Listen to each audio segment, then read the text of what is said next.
We are thrilled to welcome into our studio the man who would be king. Brett Robinson, one of 3 candidates to be leading World Rugby at what is a crucial point. I'm really proud of our game. This is a game for my boys and my daughters. The chair of this organisation needs to set the right culture, the expectation with the management team. Can you meet daily, hourly? 3 to 4 times a year is archaic in this. Yeah, it's not enough. I feel like someone who comes into the role needs to kick a few doors down and upset a few people to get anything done. What are the 5 commitment areas I've gone? Financial sustainability, bang. Growth markets, the product, safety, welfare, and then the organisational change. You talk about the gum shields now, talk about the amount of data we collect. We've lost our identity in the fact that we're a tough man sport, a gladiatorial sport. Yeah, see, I disagree, guys. I actually think that we are owning the issue and doing our best to make sure that we can make this as safe as we possibly can. With the greatest respect to rugby league, they're a fast follower, or some would say a late follower, on the work that we've been doing. It's a good thing he's a doctor, because the patient's critical. Let's see what your medical care is like. Into the final moments, Alex Payne trying to keep this side going forward. Haskell takes it on now with just relentless chat,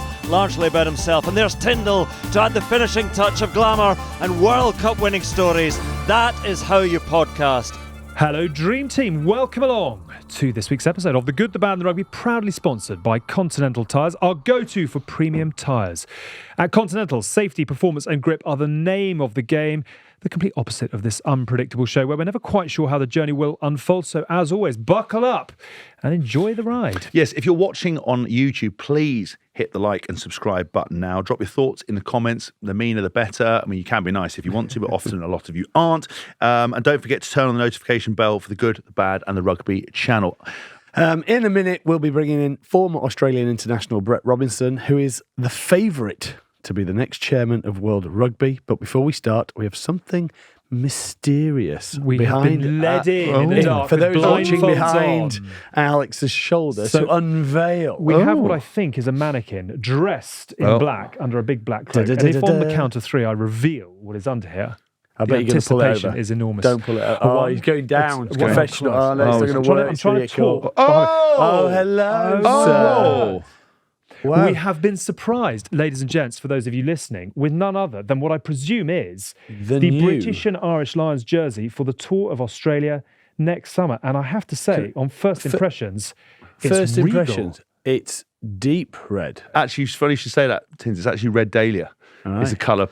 It's one of my Looks like a favourites. fine wine that you would enjoy. It would. So as we record this, which is ahead of the official release on Wednesday, we've got a little bit of exclusive access, but by now I'm sure this will be all over social media.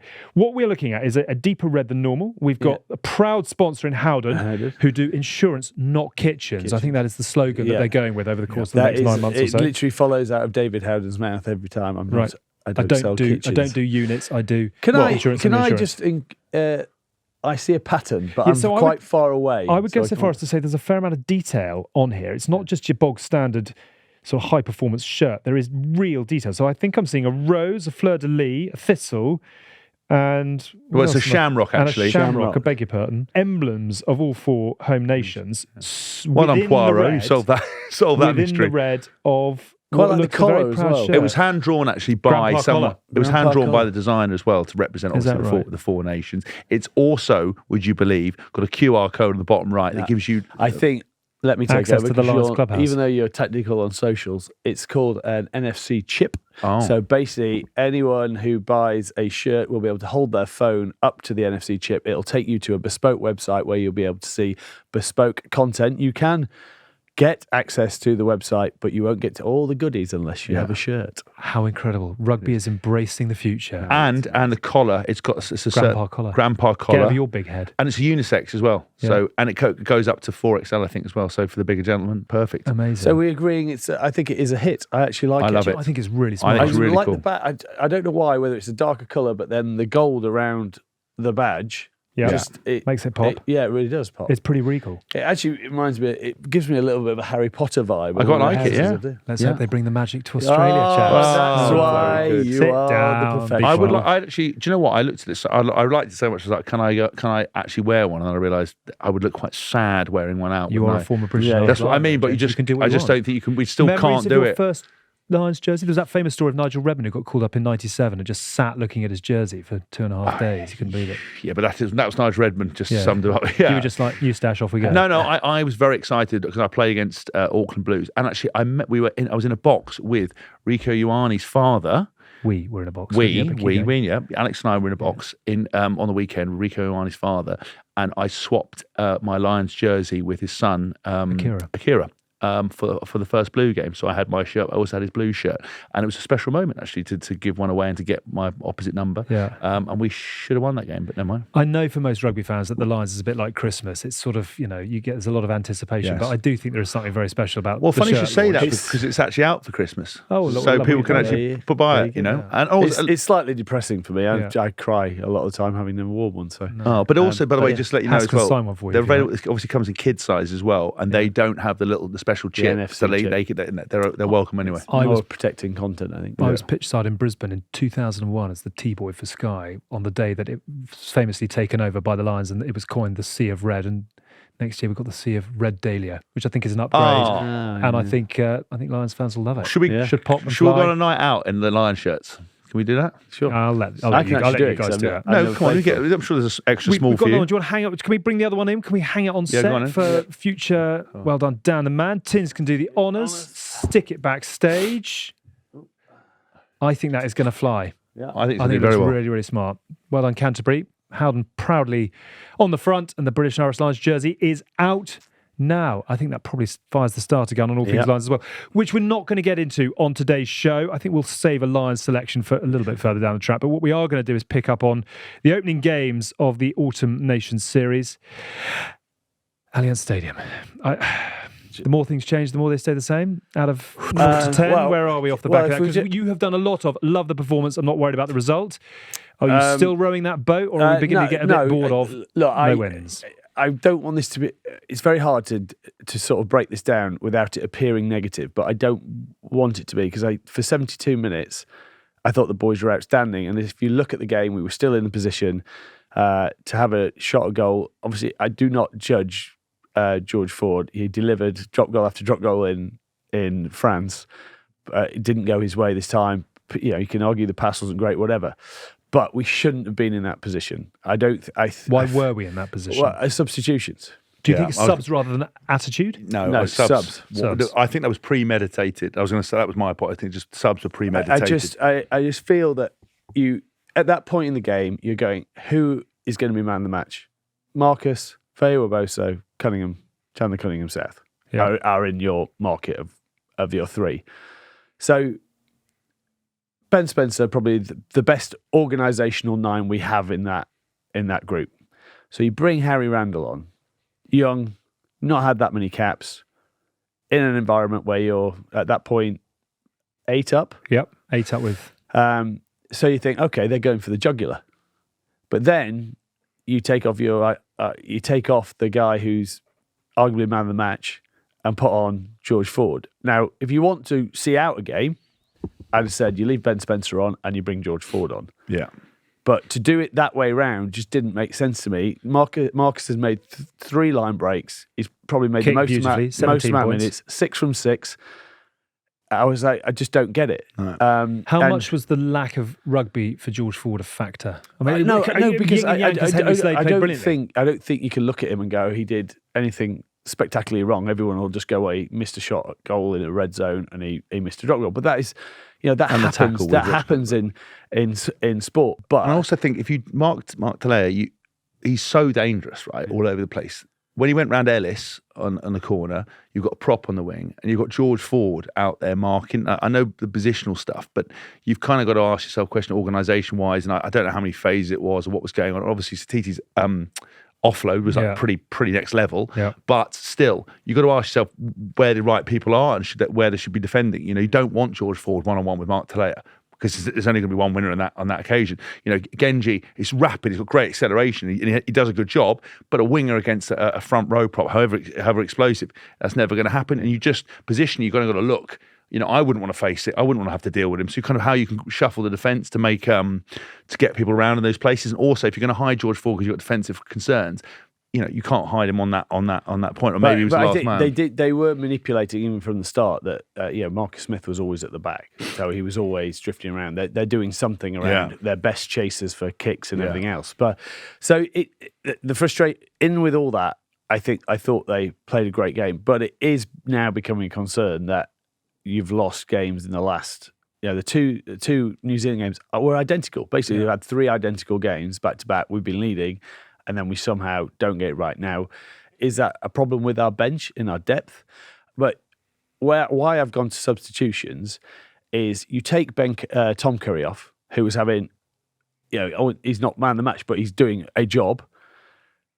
When he doesn't need to go off, I know you're probably trying to protect his minutes, but then so you bring Ben Curry on, then Chandler Cunningham-South gets cramp or whatever and has to go off. So then you've got Don Brandt on, and then you Lawrence goes off, so you end up with Ben Earl then at centre.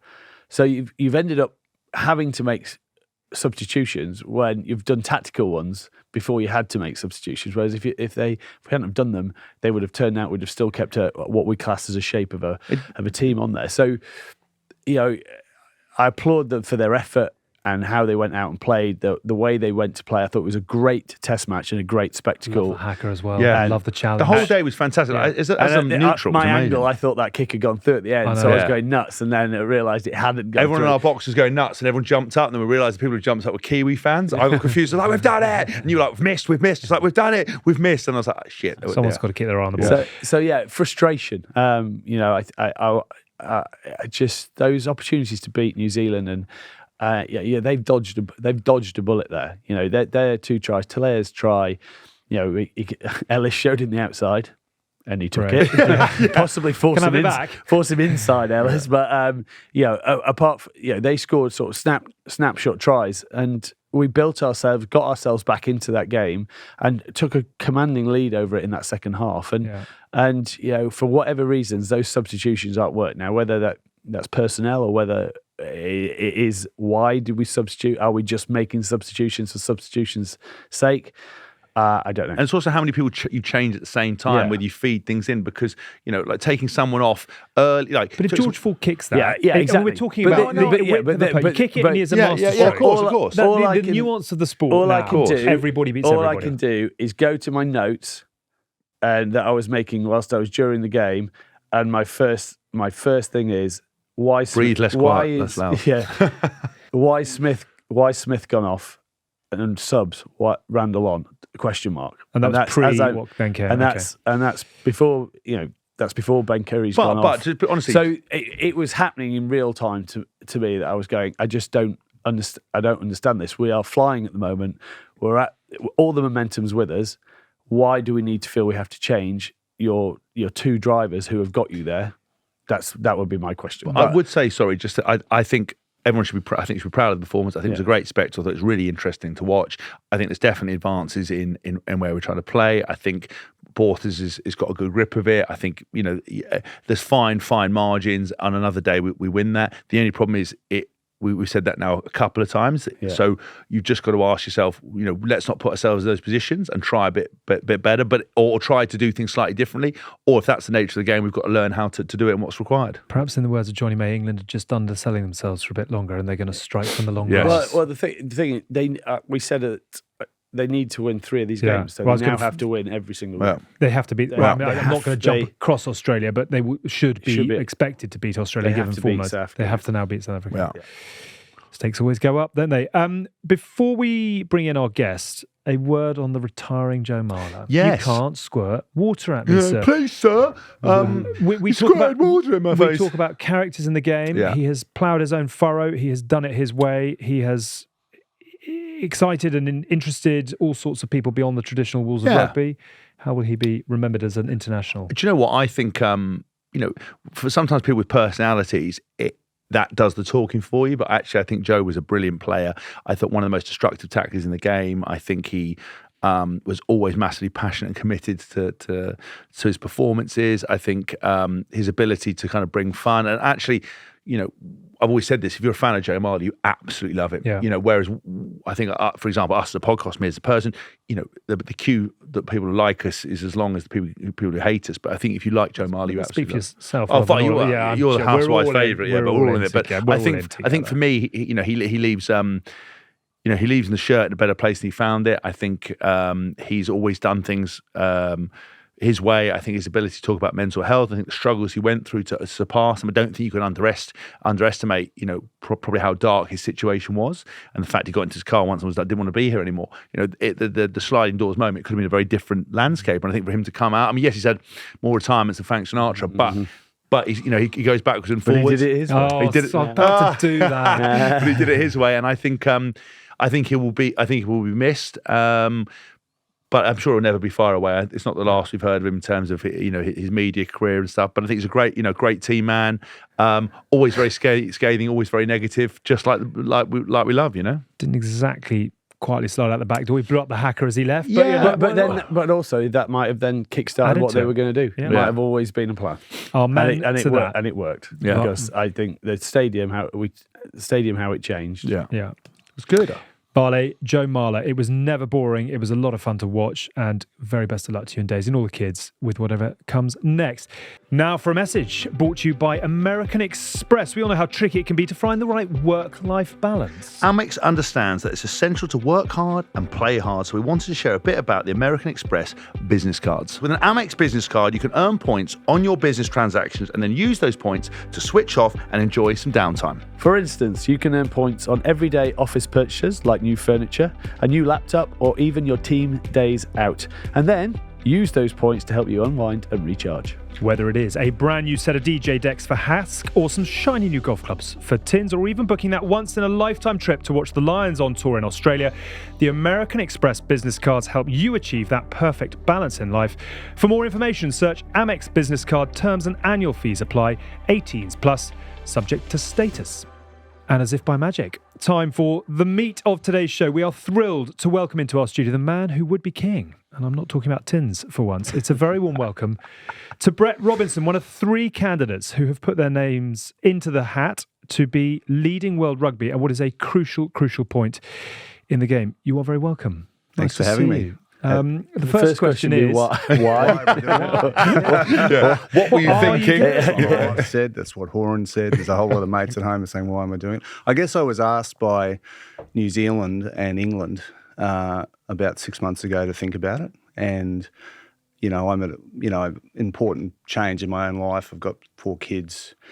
Tom, the youngest, has just finished school. So Amelia and I have got 4 kids at university. So our personal life is no longer rowing, rugby, touch footy with the family, and it's just given us a bit more flexibility. The kids are at college and away, and then in my working life I've got things starting to shift as well that are enabling me to have more time. So capacity to do it was a personal question, and then I guess it was the opportunity that was in front of me to step forward when asked by these guys to actually, I think, make the most of what is a huge opportunity in front of us as a game to move faster on things that are frustrating and have frustrated many of us for a long time.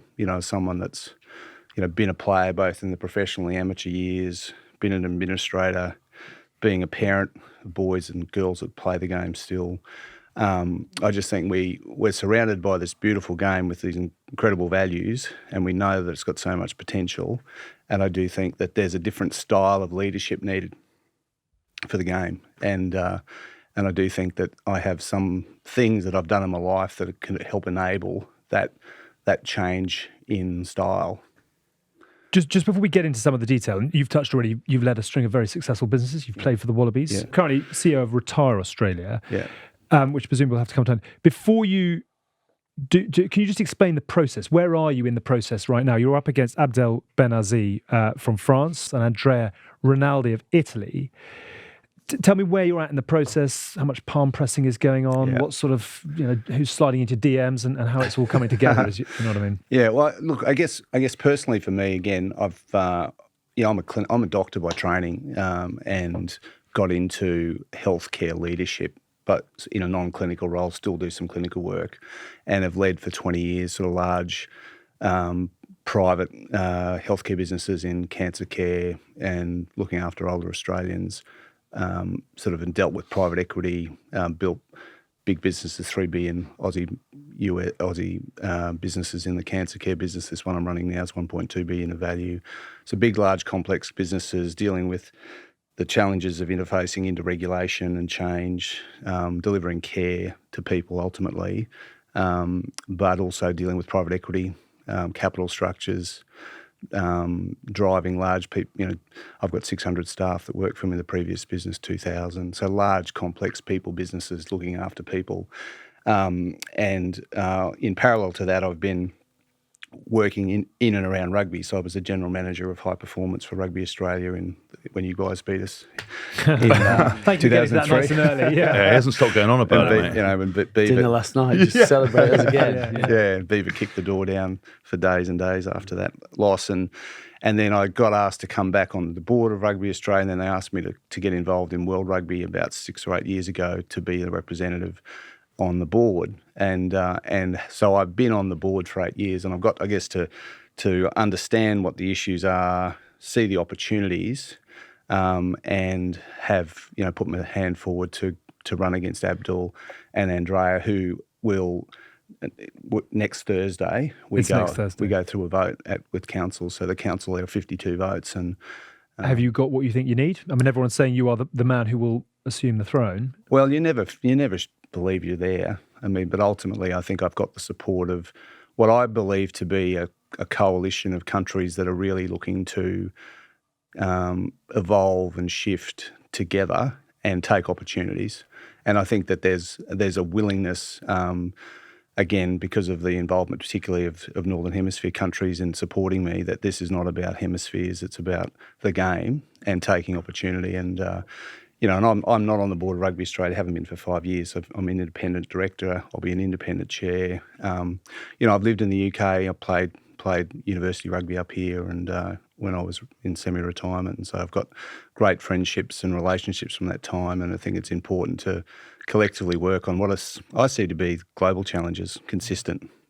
Having been on the board for 8 years, though, and then coming in, and if I'm quoting you wrong, I think you said, in 10 years the game could be dead. Yeah. So what are going to be, where do you see the instant success? Because you also say how slow World Rugby is at moving. Everything takes a long time. So where do you start? So I guess if I start with the role of the chair, it's a critical role, and those of you that you guys understand it, they set the tone. And so I see that the chair of this organisation needs to set the right culture, the expectation with a management team. We have historically had a meeting structure that was sort of 3 or 4 times a year. You'd come together, you'd talk about the business, and then you'd go again. Sort of very much, I see to be the amateur years of the way the game was governed. So I think there's a way of resetting the way that the business is looked at commercially and how you intersect with your management team, drive accountability. Can you meet daily, hourly? Can we start 3 to 4 times a year is archaic in this. Yeah, it's not enough. I mean, ultimately in the business I run, it's once every other month, if not once a month. Yeah. You're putting a performance plan together.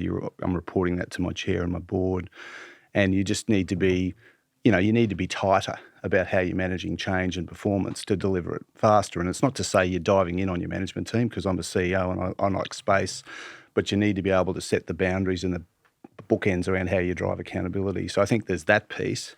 And then it's about having someone that's commercial and commercially minded, because this is a big business. I mean, you're talking about last year, £470 million surplus, $550 million in Australia, 700 plus in the US in the World Cups. Like, they're big bloody businesses.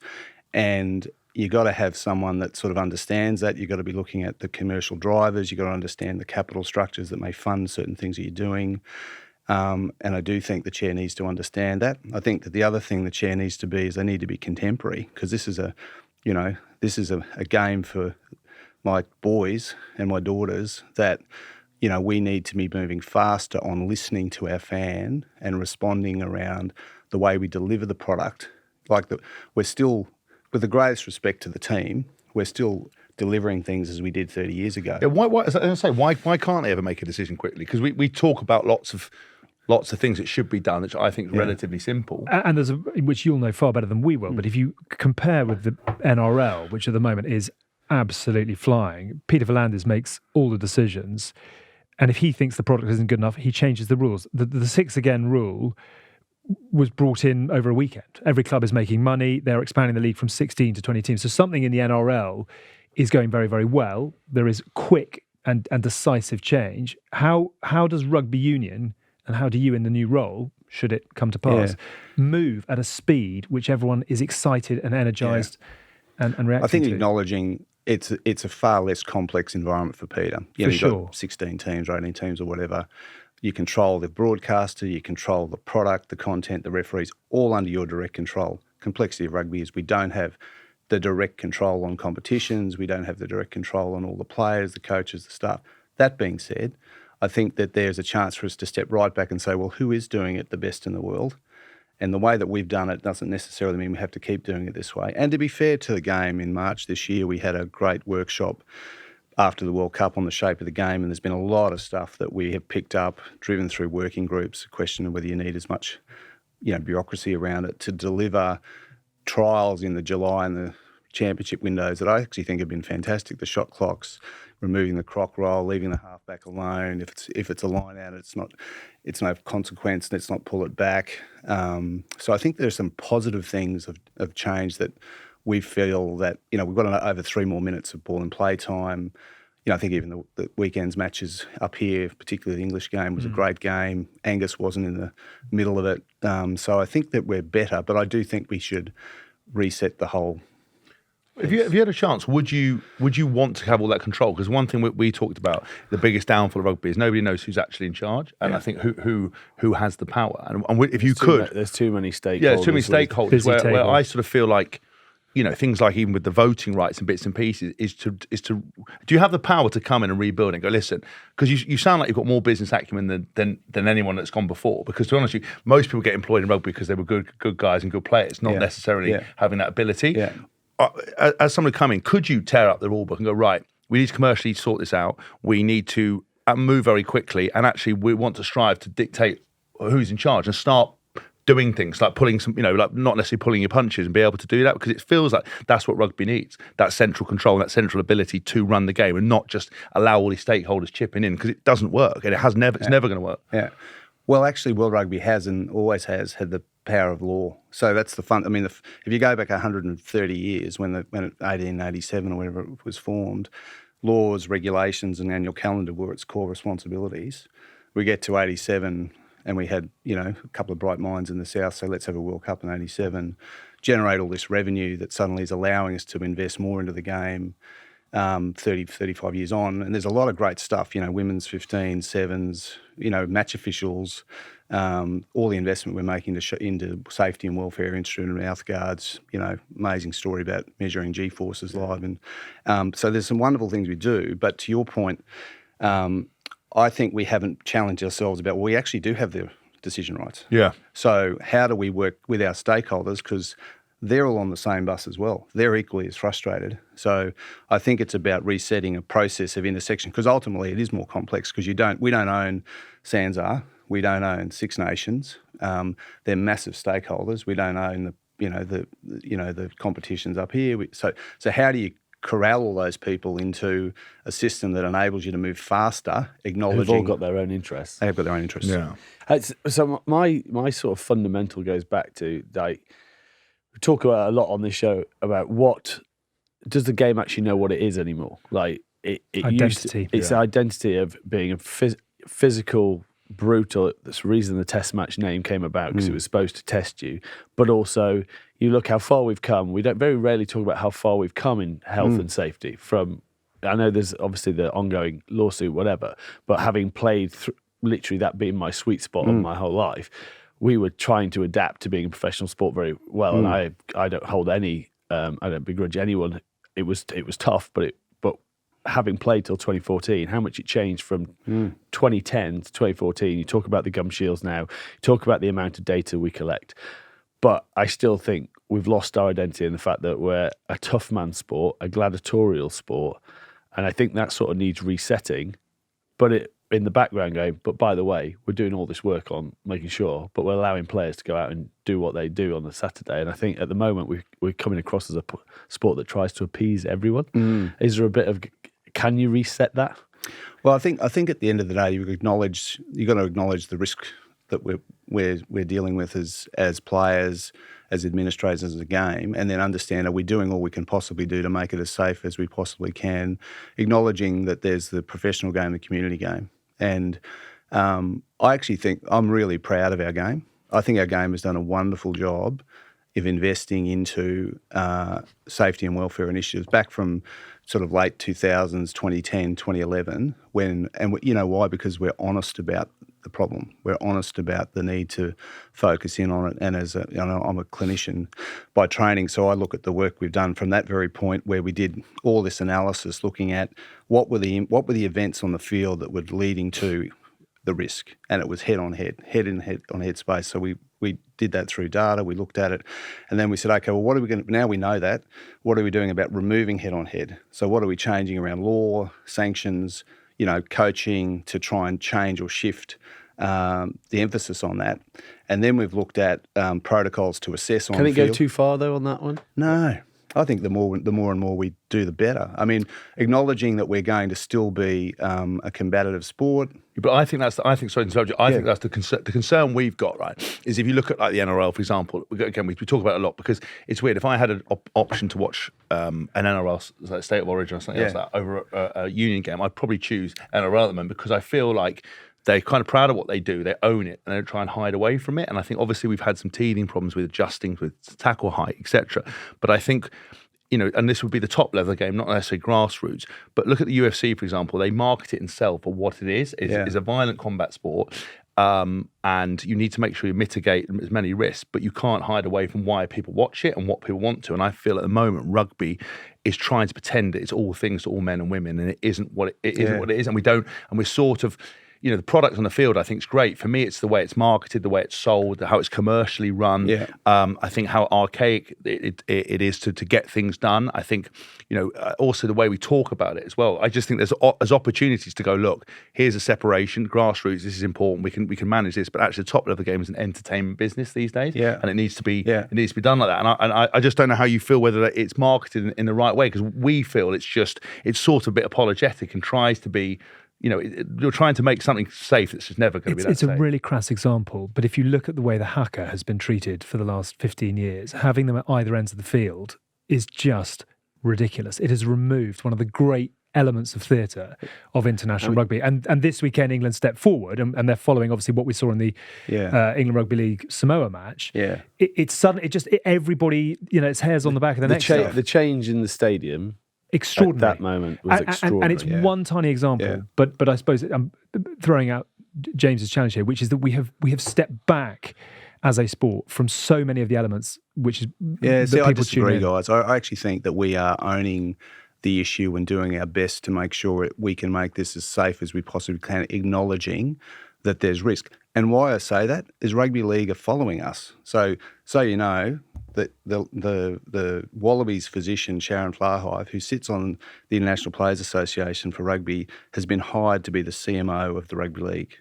She has picked up all of rugby's protocols and dumped them on Rugby League because they're scrambling because they know they haven't dealt with this stuff. So I'd actually say, with the greatest respect to Rugby League, they're a fast follower, or some would say a late follower, on the work that we've been doing for 15 years. Yeah. And you throw into that, I mean, these mouth guards that can measure G-forces real time, that allow you to say, okay, we're just going to hook you and assess you, are just a wonderful thing to be delivering in our sport. Because we know from the work we've done that these G-forces, this is a high-risk moment.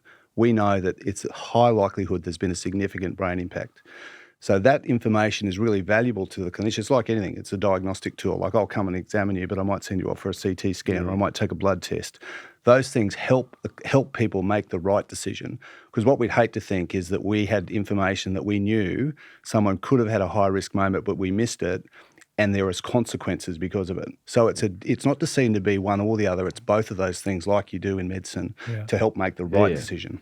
Sorry. Okay. So what I meant was so my question was, I think for me, all the actual medical care and the shining light stuff is very important. I agree with that wholeheartedly. And I think we're doing that exceptionally well. I think we do that. That's not the question. What What I meant was, because we've had this issue, because there's a lawsuit, because we've had a re-education process, we have shied away, I feel, from what sells this game and what is important. So it's spoken as a collision avoidance sport. It's talked about these things like it's not. It's a collision sport. It's a collision sport, but I mean, but as a marketing point, I think what I meant by the NRL is not necessarily the medical side of it. Yeah. It's what they show. It's the razzmatazz. It's the big moments. Whereas not the bring back the biff. They're not that sort of mentality. Whereas because at the moment, especially over here, we're trying to be all things to all men and women, and we're apologetic about our sport because we've got potential issues. Instead of going, do you know what? This game's going to be violent. It's going to be difficult. People are going to get hurt, but look how well we're taking care of them. That for me would be the way to go. I just think it's unfortunate at the top level of the game in particular. I'm not talking about grassroots. It just seems that we've stepped away from the way it should be, and it's sort of a bit the language and a bit of fear around it,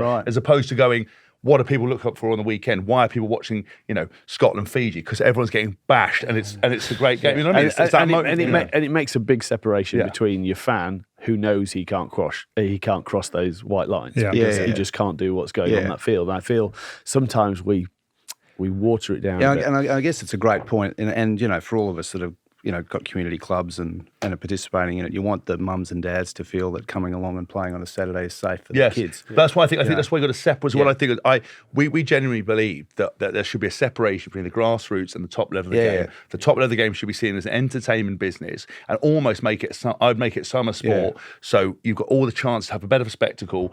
Everyone plays in the summer. Grassroots stays where it is. So over here, when everyone plays in the winter, grassroots. In the summer, you've suddenly got more people in the stadiums, more people to watch. It was Tinder's idea.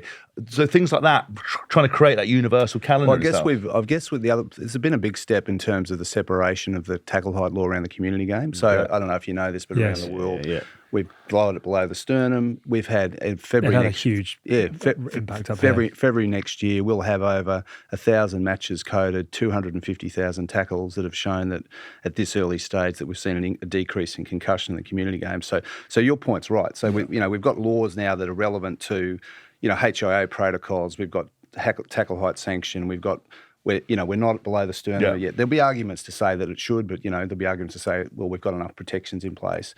But you're right, the game is becoming the professional game and the community game whilst close. And the thing that we never want to lose sight of is that this game of ours got great people and great values in it. Yeah. So you want to stay connected at that level, don't you? But you need to separate on specific issues like that one. Let's just break in at this point to give you a note from our friends at NordVPN, who are back and offering Good Bad Rugby listeners an exclusive deal. Did you know that if you're enjoying a holiday abroad or outside the UK on a business trip, you can switch your virtual location to back home so you can access your streaming services to catch all the action from the Autumn Nations series. It's going to get thick and it's going to get fast as far as the rugby is concerned, but you boys use yours regularly. Bit of data, bit of buying. Yeah, I use mine all the time. I think for me as well, because of travelling with DJing a lot, I go to different countries. There's a lot of downtime in hotels before your gigs, often playing at 2, 3, 4 in the morning. So I like to use it to stream different things. And sometimes when I'm purchasing stuff online, I like to make sure it's on because I feel secure. I quite like it if you just randomly go to a different country and see what content comes up on your Netflix, see what's trending in a different country. You go over to the Spanish, don't you, and watch Amigos instead of Friends? It's a good program. Bit of data protection as well. Yeah, always. Yeah. Royal Connection Security. You can never be too protected, Alex. No, that is very true. To get the best discount off your NordVPN plan, go to nordvpn.com/goodbadrugby. Our link will also give you 4 extra months on the 2-year plan. So do get stuck in. There's no risk with Nord's 30-day money-back guarantee. The link is in the podcast episode description box as well. So we have touched on marketing and we've touched on health, and I imagine there's a lot more still to come that can be done in that health side of things, and we'll come on to that hopefully another time. I really want to touch on finances, the game itself, and who rugby is appealing to moving forwards. Financially, therefore, certainly you'll know better than we will in this part of the world, there are real challenges. You've got your own challenges, particularly in Australia.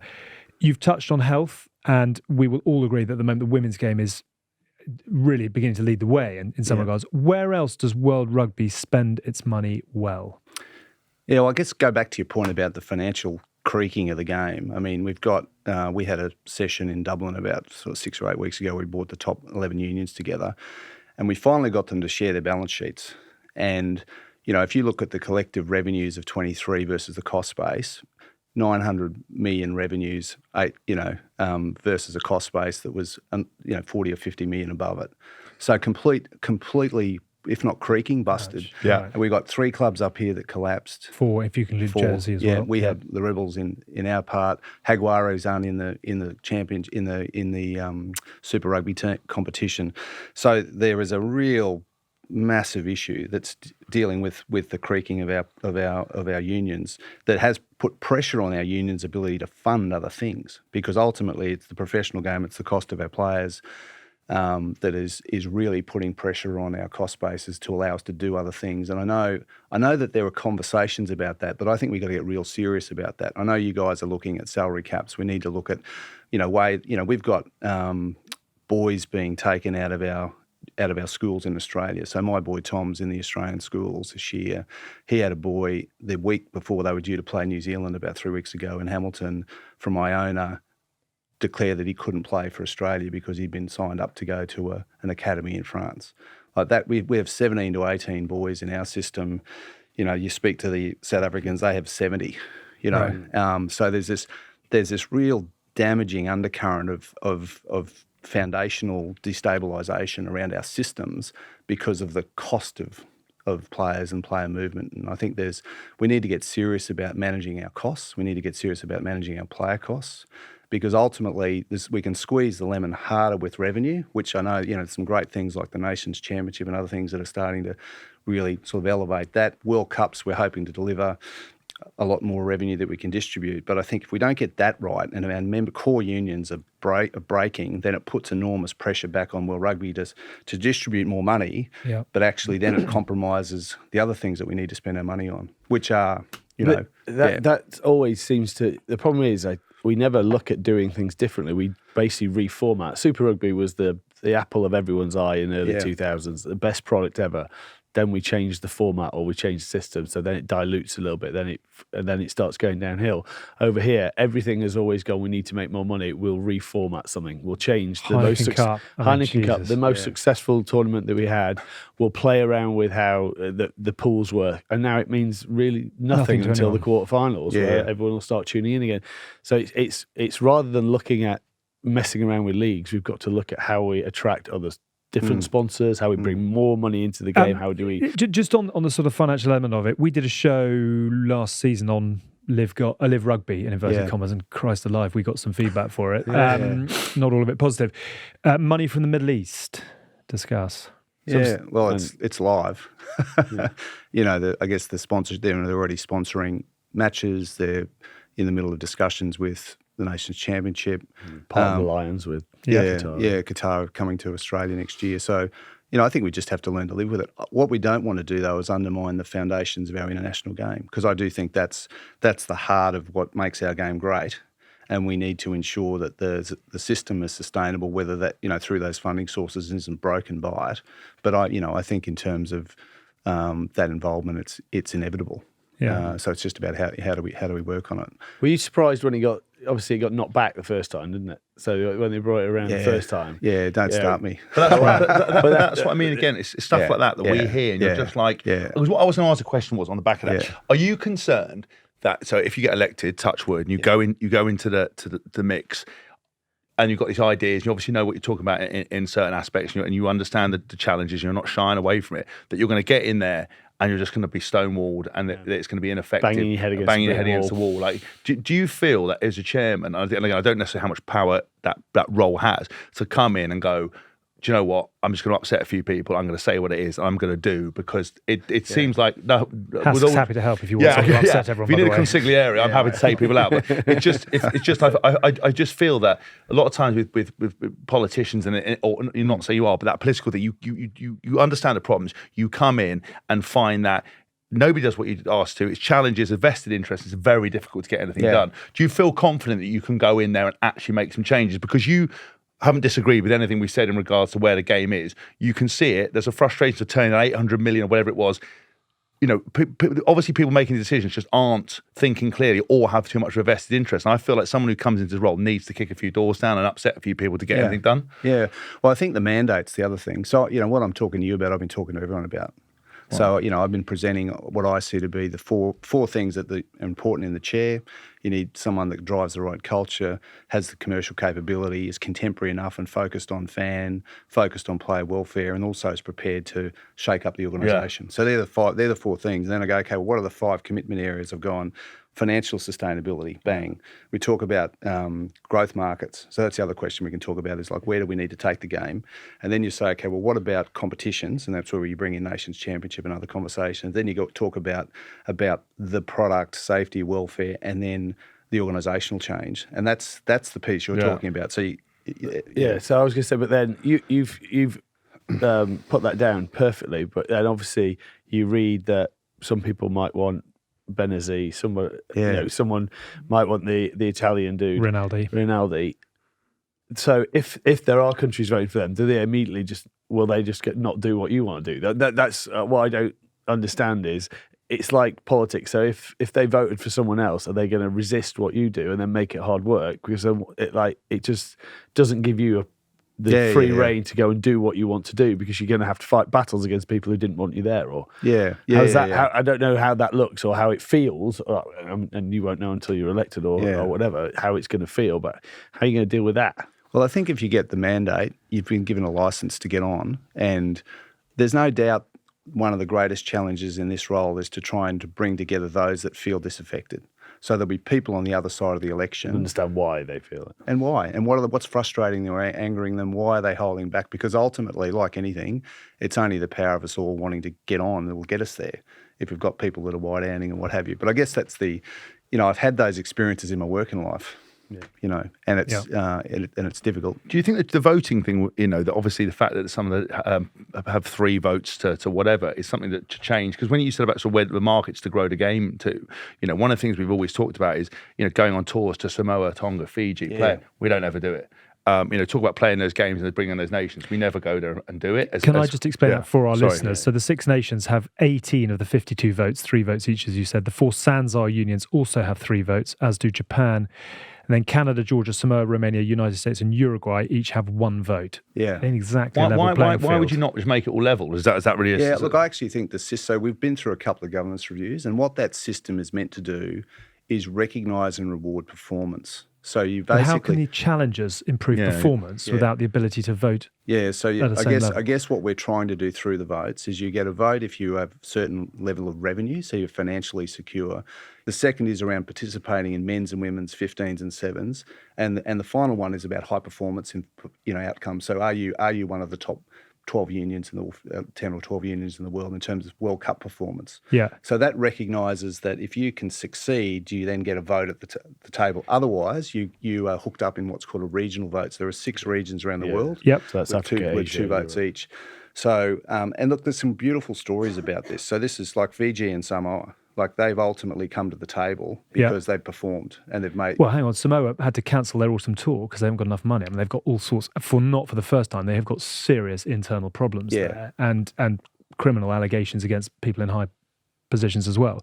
I understand what you're saying. The flip side of that is basically what it looks like on paper is the strong get stronger and the weak fall away.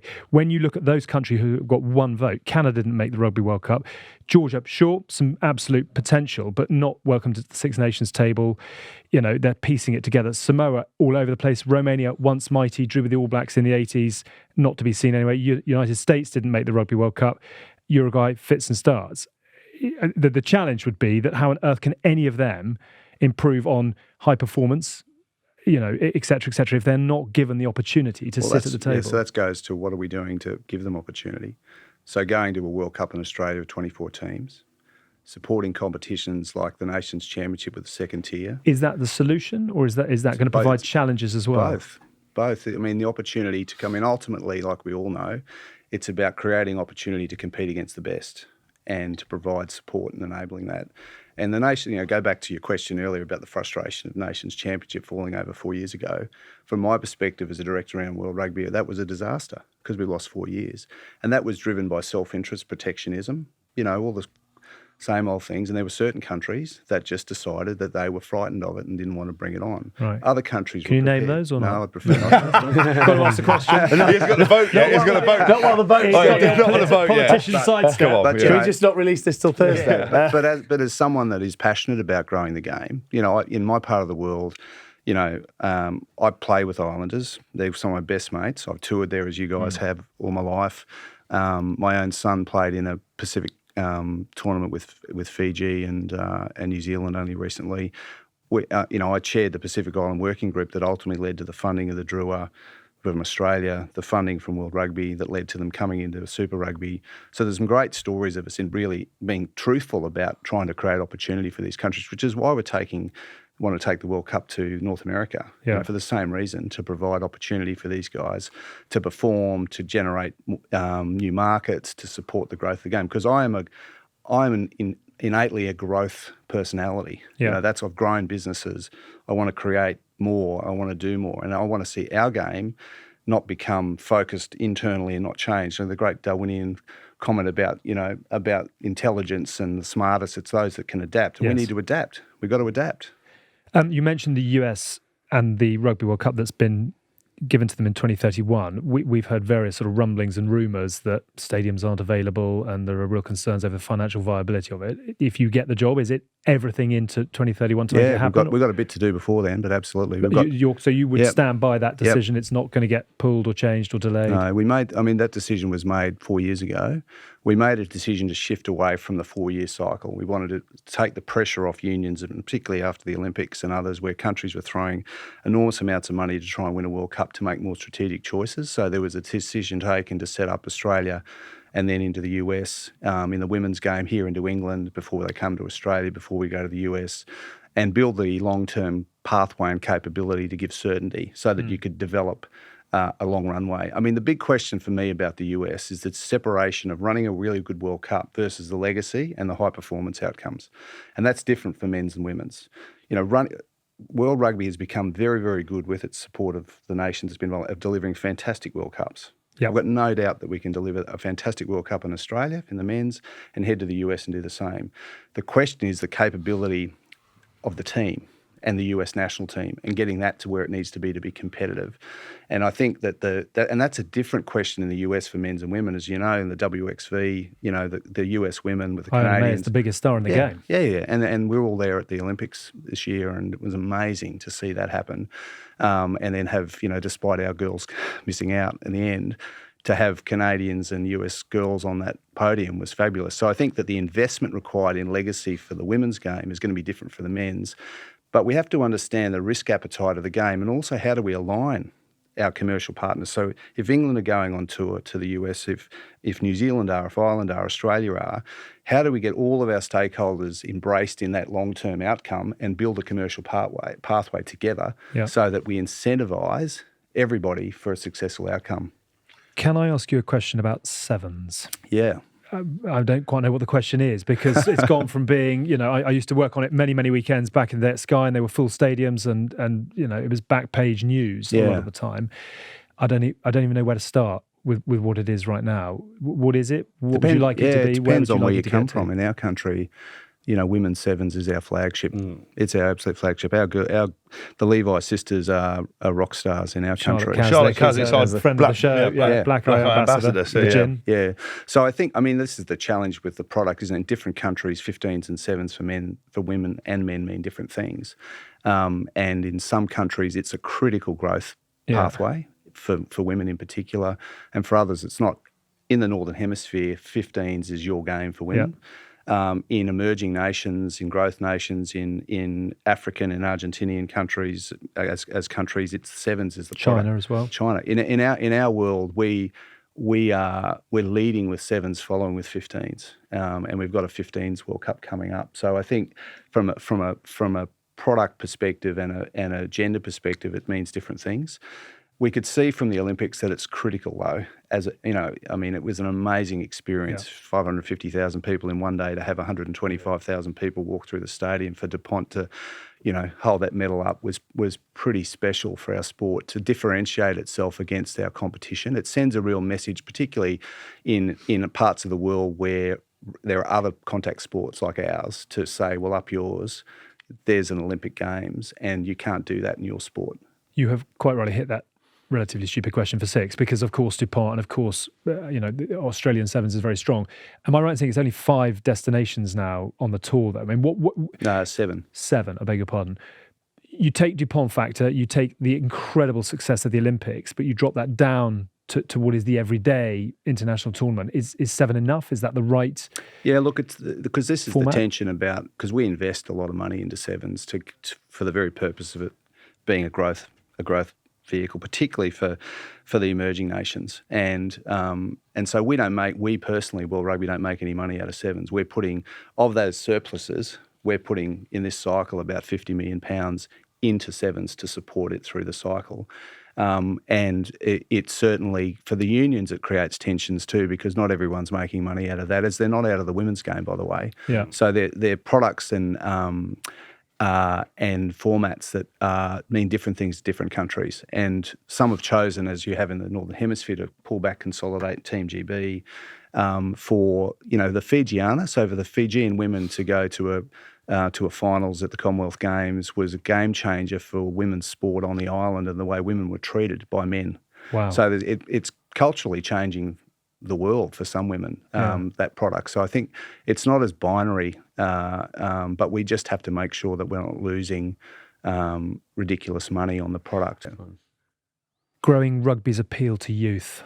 That old chestnut. Yeah. We were at Twickenham this weekend. The Barber Brigade are still going very, very strong in the green seats there. But what is your vision for... I remember Gus Pichot, whatever it was, 5 years ago, about rugby computer games, and how do we engage a larger section of, and I'm going to say Gen Z here, because the data from EY suggests rugby doesn't feature in the top 15. To Gen Alpha now, aren't we? Well, put whatever it is, wherever we're at, I don't know. But rugby doesn't feature in the top 15 most engaging sports among Jay-Z Brits. Yeah. It is tumbling down the table to the likes of wellness sports and chess. Combat sport. Rugby union could be staring into an abyss whereby old people stop attending and there's no one to fill their seats.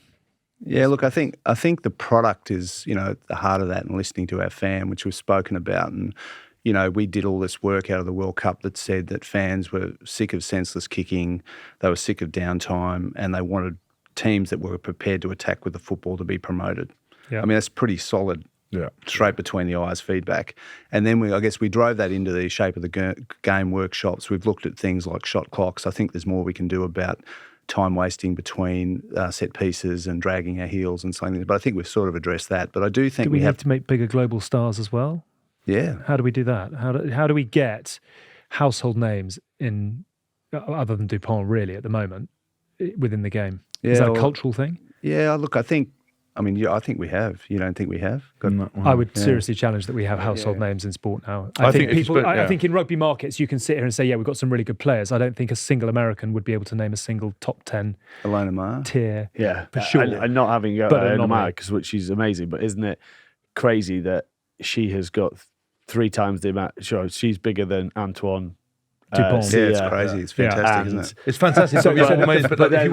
We should have those guys who are watched on a global scale by millions. Why aren't people engaging? I reckon my 12-year-old boy could give you more NBA and NFL players. So again, we've all got kids. So this cuts to the heart of it. It's the way that these competitors through what channels and what products do they attack our market. Yeah. So as you guys would see, the NFL, NBA, they've got content that they're driving through different channels, through gaming, through Netflix series, there's a whole range of things. But I mean, you guys are at the front end of driving change too, hey? So the way we're that a bit old and past it, so you falling to us, the game really don't go fucking, don't label me. These are, I'm still clinging on. But I think I told you when I came here, my boys describe they know what you're doing here. Yeah. So the channel this is the point though, isn't about making sure we're producing things in a way and through channels that kids are actually consuming them and making them relevant to them. But there needs to be that kind of spread and that bravery to put content out there, to go on these channels and to have that innovation. Like the Netflix series for the Six Nations, should have been something very special. Yeah. It was sanitised. It was vanilla, which is kind of what rugby Had to fight is. to get in. Yeah, had to fight to get in. Whereas I think Eddie's wasn't. No, that's true. I think it's amazing. Our sport. When has Netflix done a bad version of any show? It's not there to make a bad version. It's there to blow the bloody doors off and open up your sport. Yeah. And only rugby really put down the shutters for the first season. Apparently, the new season is way better, way more access. Balthas apparently has been awesome in terms of access and everything else. So hopefully we'll get a bit more of a full flavour of what goes on. But I do feel that is part of our problem. You know, Hask always uses the term tall poppy syndrome. We don't really like anyone to be above. You know, England have made a massive strides with their player contracts by the looks of things of how much they're allowed to commercialise themselves going forward. And I think the more that we can do that, you need to make superstars. That means they have to be able to stand on their own. Be enabled. Yeah. I apologise that we've been quite sort of this part of the world centric, and we've also been very male side of the game centric. And I think that's probably because that is where the big issues in the game are right now. Just a word on the women's side of it and the Rugby World Cup that we should have in this part of the world next year. We've got a potential British and Irish Lions women's team on the way. PWR is picking up speed, etc. Ione Mayer, as we've said, is the biggest star in the game, bar none right now. How much more potential and what would you do with the women's side of the game? I think the thing I'm proud about, and I jam this down the rugby league friends of mine in Australia, is we've got close to 9 million players around the world, and 3 million of them are women. 3 million women playing the game, you know, and I think that's something we should be really proud of. But I think, the World Cup here has got real momentum, so ticket sales have gone on. We've seen really great take-up. We're excited about that because you guys are a leading market, if not the leading market around the world. But it's then how do we leapfrog that into Australia? So for us, it's a great opportunity because the rugby league are leveraging off us right now. So the big risk for us is that the player market in Australia is very narrow for women, so that they're tapping into, after the Olympic Games here in Paris, there were 6 or 7 girls that were on the same flight with me back to Brisbane to play in the back end of the NRLW season. So the player market for women is something we have to be really careful of, because I think it's going to happen here too. I think that you will see the rugby league will start to gain momentum, write big checks, start competing for our talent. So I think we need to look at how do we maintain and contain and support the talent of the women's game and support them financially to enable them to stay with us and not be drafted into what I see to be competing markets that are emerging. So I think that's sort of a really critical thing for us to worry about. Just a word on Australia as well. Again, stories emanating of real financial vulnerability. We've seen what's been happening on the pitch, player numbers, etc.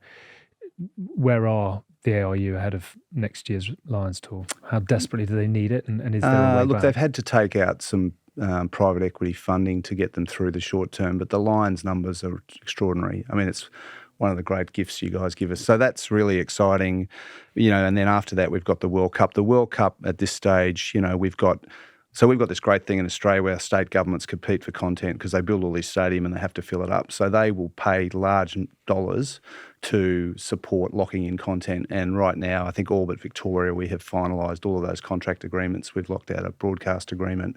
So the pathway into 2027 financially at this early point is looking really strong. And look, the other thing I'd say with Australian rugby is things are never as good or as bad as you want to make them out to be. I mean, as I said earlier, my son Tom was in New Zealand 2 weekends ago beat the Kiwis in Hamilton. Amazing. And, I was on the phone to every Kiwi mate of mine I played with. It's been a long time coming. But that's the truth, isn't it? So you go, well, those guys winning that game at 16, 17 years of age means that group of guys know they can beat the Kiwis in New Zealand at some point as they come through the cycle.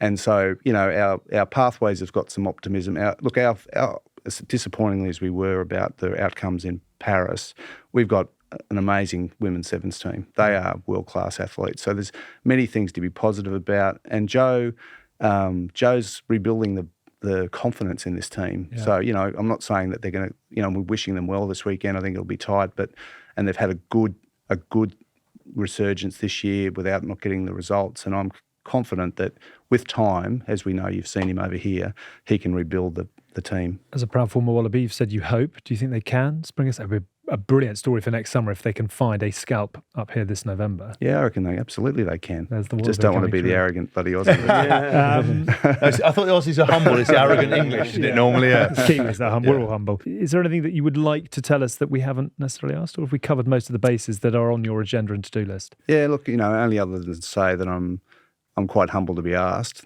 to possibly step into the chair, but I am committed to.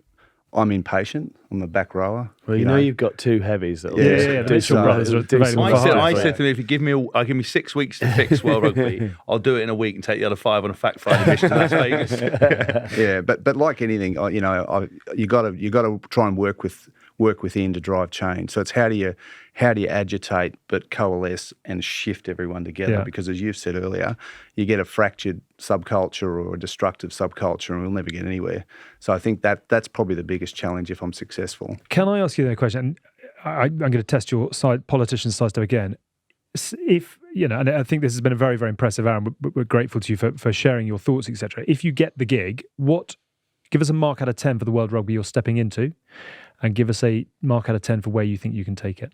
Yeah, look, I'd say 6 to 7 currently. Yep. And you can get it to 8 to 9 how quickly? In 4 years, or I'm gone. Right.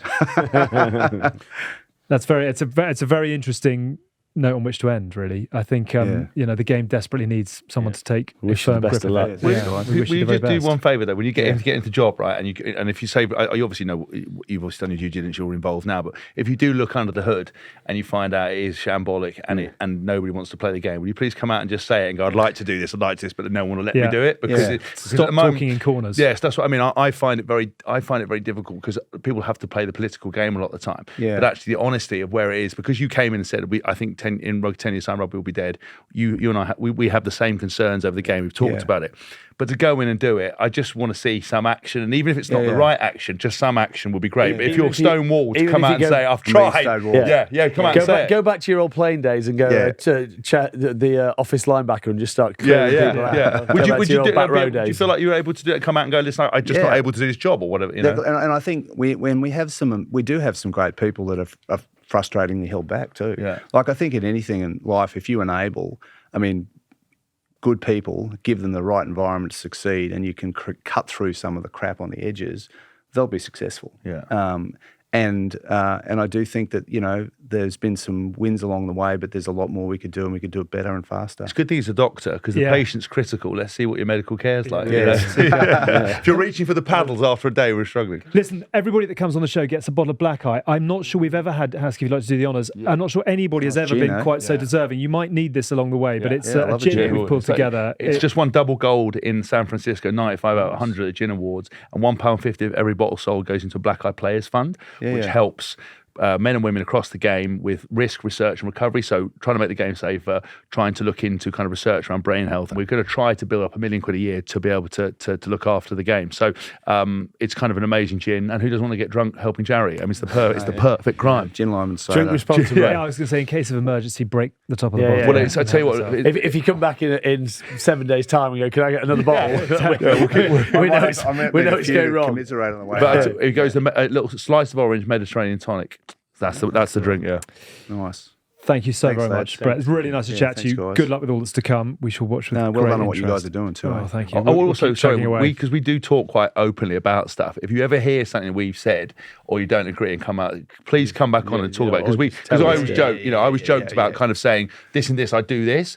I'd love for someone to come on, because Bill, we've asked Bill a couple of times to come on and talk about stuff, and I sort of say things one-sided, but we'd love, even if you just called in and go, listen, that's not right, that's not accurate, we're actually trying to do this, because I'd rather be challenged, like you didn't say I don't agree about this or whatever, than us just, rather be accurate and get it right, because on the outside, we see only things that aren't correct. We don't see the inner workings, so we'd love you to come out and do that. And look, I think it's clear, isn't it? So we're not communicating as effectively as we could about the things that we are doing well, acknowledging that there's many things that we aren't. Yeah. And there are many things that we should be really proud of as a sport. Yeah. £42 million of investment into player welfare in the next 4 years is pretty significant. Yeah. The brain health service that we've kicked off in Ireland and Australia, where I myself have participated in the program. So we've got online assessments that mean that we're identifying players that have high risk issues, anxiety, depression, and we're pushing them to their clinicians and getting them supported. So there's some wonderful things that the game is doing. Yeah.